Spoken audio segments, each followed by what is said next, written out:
this is the foundations of what we do in One Asset, One View strategy in here, or strategic asset management. If you look at the bottom of the computer icons in there, we have a lot of computer databases in there, and every utilities will have the same thing. We have from the maintenance and finance data to inspection and condition-based data to operating data. So we have a lot of different databases. In the past, what we tend to do is when we develop a report, for example, we interface into this database and multiple databases to create the algorithm or business rule to come up with the report or the analysis. So if everybody does that, next thing you know, you have a whole bunch of interfaces connected to the database. It created a spider web between the application and databases. And it choked ourselves, it limits ourselves to grow. So if we have to upgrade to the next version or replace a database now, it's going to be very costly, and it interrupts all the connections. So that's the challenge of what we have. The next level that you're looking at, some of the cylinder there, those are data warehouses and data mart over the years. We want to create one level higher than that. But what we really need is the asset registry and what's on top of that. So the asset registry is a location that we store a lot of data in from all the different databases, and it's able to talk to each other. Utilities with databases, we have one system, don't talk to another one because the naming conventions are different over the years. They're drifting apart. So when you look at the analysis, when you look at, for example, a circuit breaker in one station, if you look at the operating data and you go to the maintenance data and you go to the test data, they may call different names. So how do we know that? So we need the people with more of experience and able to tell us what it means for that. So what we do is we created an asset registry, and it's have one-to-one interface, and the data loaded on the daily basis to the asset registry. So all the analysis and reporting done to take the data from the asset registry. What we have in the yellow highlighted there, we call the asset registry is the iData. You can look at it as similar to the iPhone when it first came out. Thomas, this is Jesse. Danny asks, is there a particular protocol or standard you use to communicate between the asset registry and the data warehouses through TIBCO? No, the standard that we want to move forward into that one is the same common model, interface model in there. But given what we have in the system, for example, SAP, that's what we have right now, they have some SIM model and high advanced communication that you can use to export it. Other systems, very tough to go to. For example, Adobe, for example, you want to connect to that one. So it's all different stages, but it's a one-time effort that you have to do. And one single interface to sustain, right? Thanks. So when the iPhone came out, you have a few apps that just came out with the iPhone. The apps can be used for, wide range of people to use it, whether it's temperature apps, weather related, or, anything like that, or email app. But over the years right now, only the few years, and they have hundreds of thousands of apps. What we show you on the apps in here, that we have the few standard apps that created to help us, and we'll demonstrate those apps later. But if we have a platform like this, we can create those specialized applications really quickly because you don't have to worry about the data. You have one place to tap into that, and then all you have to do is apply your business intelligence with algorithm to build into the apps, and then you get that specific details. So this is the foundation here for One Asset, One View. The databases that you see at the bottom, those what we call a master databases. We only rely on those, even though they're not perfect, but those are the master. We don't entertain any other data that people copy from here and adding another columns and scrub the data and somebody else copy that, and over the years you have multiple different versions of the data. This is the only place that we go to. And if we have any problem with that, this is the only place that we're going to fix. We don't fix any elsewhere. Okay? So this is a flow chart in here that shows us how to convert a mass amount of data into the decision, help us to turn the data into information. So when you look at from the top one, you look at asset conditions, and then asset historical performance, and asset age. So asset condition, look at whether it's a maintenance and operations or testing data. All those one in here. From that, you can create the asset health. It's no difference on us that going to the doctor, and in order to evaluate the health of a person, you're looking at the vital signs and all the information, whether the testing, the CT scan, the blood tests, and all those, for example. and you look at historical performance, whether this person have any issues in the past, and the age. So from there, you can look at the asset health. The next one is you look at it from the asset curve. Like human, every asset has a life curve. And if we know the life curve of the asset from the data that you can calculate it from the information, you look at the health and the life curve, you can calculate the effective age. It's no different than I'm going to buy life insurance. They look at my age and they said, this is how much I should pay for it. But when they're asking the information about my health, they can move me to a younger group or the older group. What do they do in that one? They look at my probability of failure based on the life curve of the human, or in other words, or the expected remaining life. So those are the next box that you see in there, that you can look at it. You have the information that you can determine the asset failure probability and the expected remaining life of the asset. So when you look at the whole system in the context of the system, you can determine the asset criticality. So now you have two dimensions. When you have, let's see, look at the y-axis that you have asset probability, and on the x-axis that you have asset criticality or impact of failure. The more critical it is, the more higher the impact of the system. So when you look at those two dimensions, that's what we're managing based on risk, probability, and impact consequences. So with that, we turn all the data and feed into this diagram in here, and we come out with the information that can help us to making decisions how to manage the asset. So this is the example in here, the screenshot of the tool that what we have. On the top row that you see, those are a bunch of filters in here.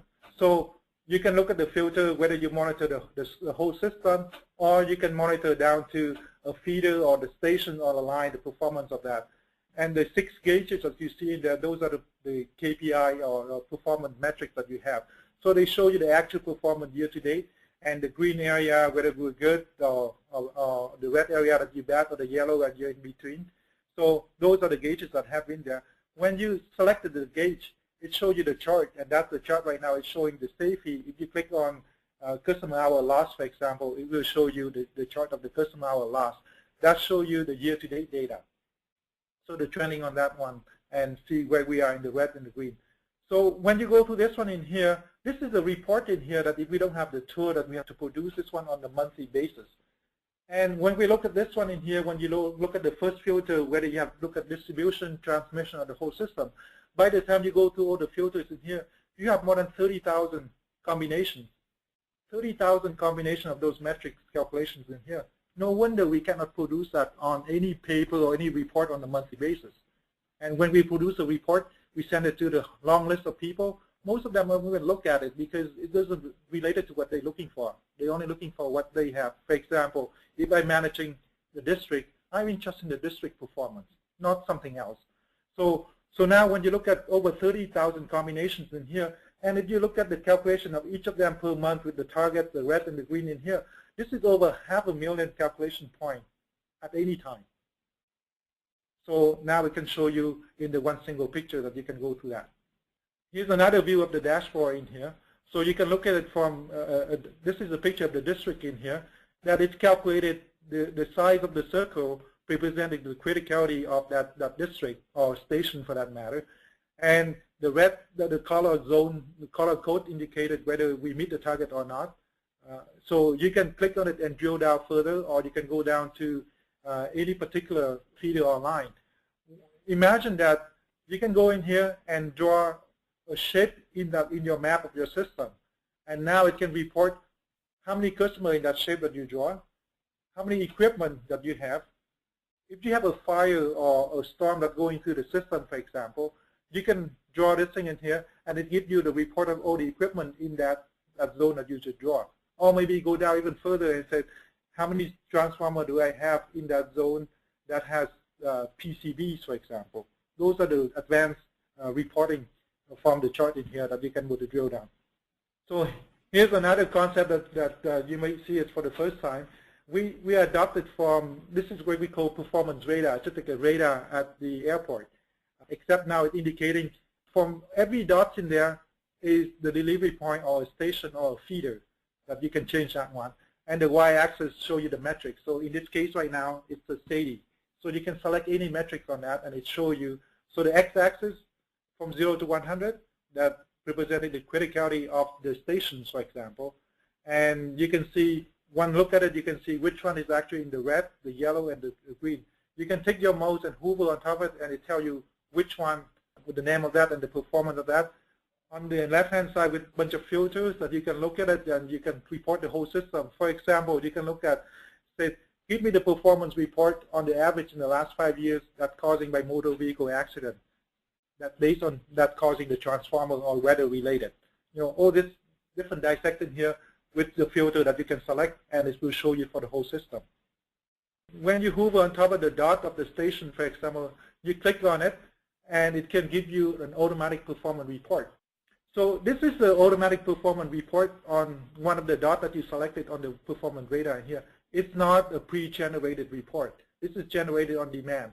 So it will summarize, give you the demographics of that station, the performance of last year, last 5 years, the benchmarking, the main causes, and the recommendations along with that one. So you can generate it, any station report at any time by clicking on this one in here. Imagine the same concept here that you can go through inside the station report. It lists out a piece of equipment, bunch of equipment that's causing that. You can click on it, and now it can give you the equipment report. We have millions of equipment in the system, but we can click on the equipment, and it gives you the report for that equipment.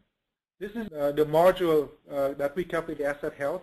So when we look at the asset health of the gauges in there, we have 3 gauges that look at the whole system. So look at the asset health of the whole system along with the completeness and the confidence.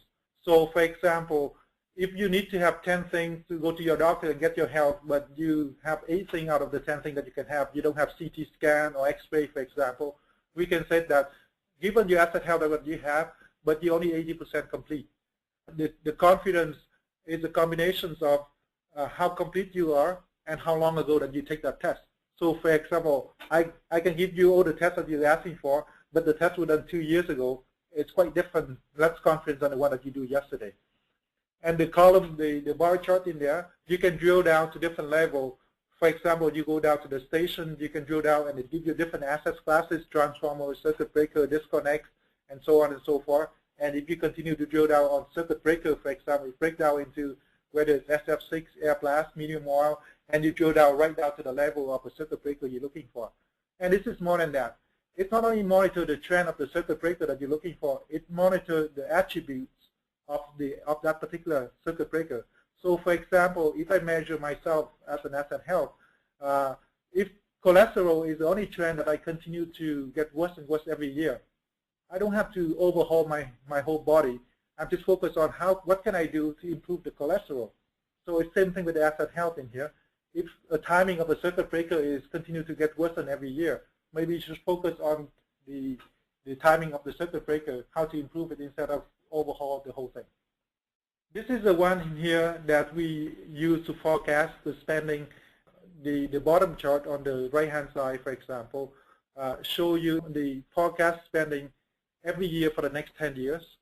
And the next chart to that one show you the spending every 10 years decade for the next 100 years. Well, you can say, wow, what are they talking about? Forecasting 100 years? What we try to say in here, there's a long-term forecast, and there's a trending based on given the demographics of what you have. Obviously, your system will be changing. So because the data, and iData, that what we have in here, the data being updated every day. When you replace an asset or you put in a new asset, it goes into the asset iData, asset registry, and the program in here will take the latest data and produce that. So the write-up on the table on the left-hand side give you all the information related to the assets, so you can run for any asset classes. For example, I can go to circuit breakers, and it tells me the demographics of the circuit breaker, the life. That's the upper right-hand chart in there. It gives me how many circuit breakers I have and what's the life curve of that. I can go down to individual circuit breaker classes or circuit breaker type, or right down to the circuit breaker manufacturer.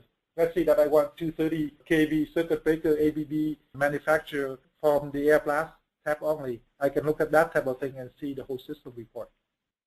So thank you very much, Thomas.